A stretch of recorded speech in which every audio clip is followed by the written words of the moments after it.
بسم اللہ الرحمن الرحیم۔ واقعہ بنی اسرائیل کی گائے کا۔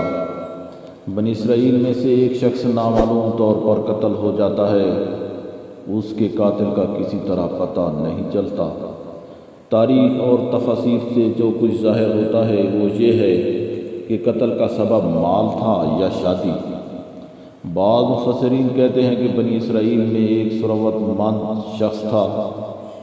اس کے پاس بے پناہ دولت تھی۔ اس دولت کا وارث اس کے چچا زاد بھائی کے علاوہ کوئی نہ تھا۔ وہ دولت مند کافی عمر رسیدہ ہو چکا تھا۔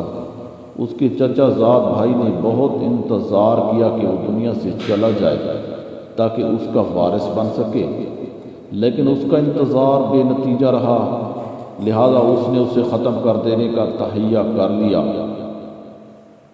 بالآخر ایک دن اسے تنہائی میں پا کر قتل کر دیا اور اس کی لاش سڑک پر رکھ دی اور گریہ زاری کرنے لگا۔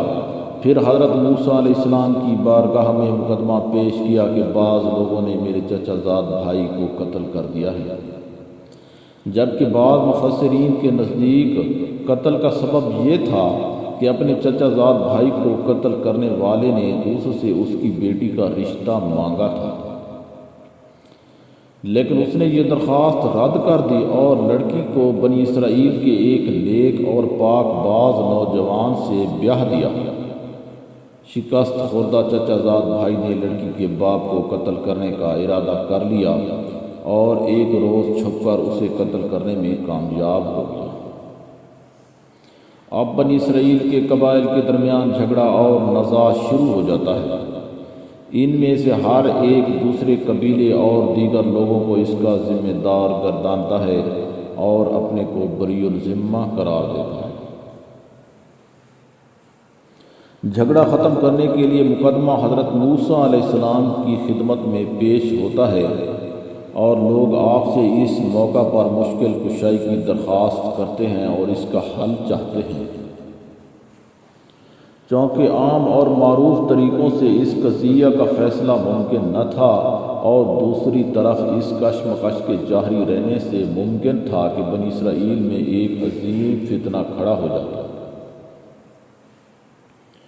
لہذا جیسا کہ آپ ان آنے والی ابحاث میں پڑھیں گے، حضرت موسیٰ علیہ السلام پروردگار سے مدد لے کر اعجاز کے راستے اس مشکل کو کیوں کر حل کرتے ہیں۔ قرآن نے فرمایا، یاد کرو اس وقت کو جب موسیٰ نے اپنی قوم سے کہا تھا، قاتل کو تلاش کرنے کے لیے پہلی گائے جو تمہیں مل جائے اس کو ذبح کرو، اور اس ذبح شدہ گائے کا ایک حصہ اس مقتول کے جسم پر لگاؤ جس کا قاتل معلوم نہیں ہے، تاکہ وہ زندہ ہو جائے اور اپنے قاتل کو بتائے۔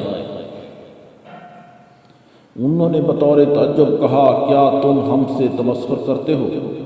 موسیٰ علیہ السلام نے ان کے جواب میں کہا، میں خدا سے پناہ مانگتا ہوں کہ میں جاہلوں میں سے ہو جاؤں۔ یعنی استہزاء اور تمسخر کرنا نادان افراد اور جاہل افراد کا کام ہے اور خدا کا رسول یقیناً ایسا نہیں ہے۔ بنی اسرائیل کے اعتراضات۔ اس کے بعد انہیں اطمینان ہو گیا کہ یہ استہزاء مذاق نہیں بلکہ سنجیدہ گفتگو ہے، تو کہنے لگے، اب اگر ایسا ہی ہے تو اپنے پروردگار سے کہیے کہ وہ ہمارے لیے مختص و معین کرے کہ وہ گائے کس قسم کی ہو۔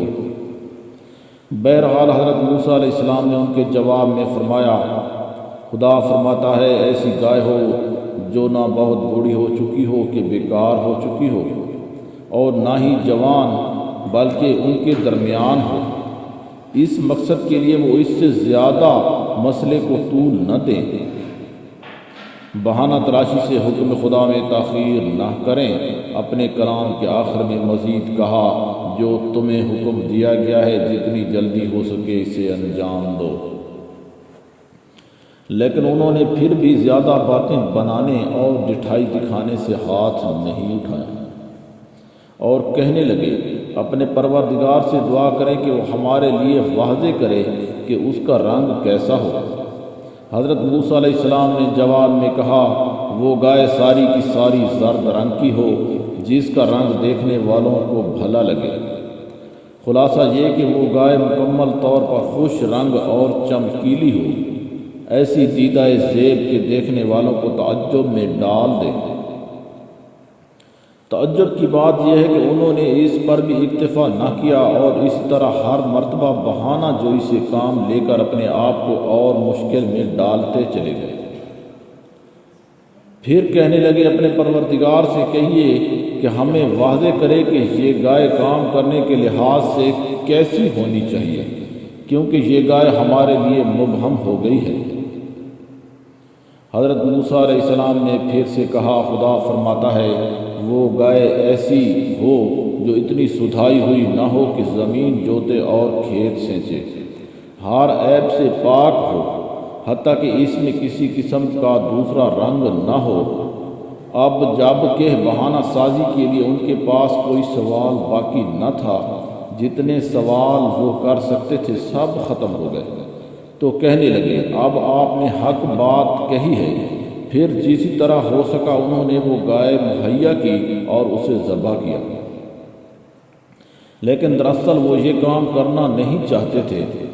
پھر ہم نے کہا کہ اس گائے کا ایک حصہ مقتول پر مارو تاکہ وہ زندہ ہو کر اپنے قاتل کا تعارف کرائے۔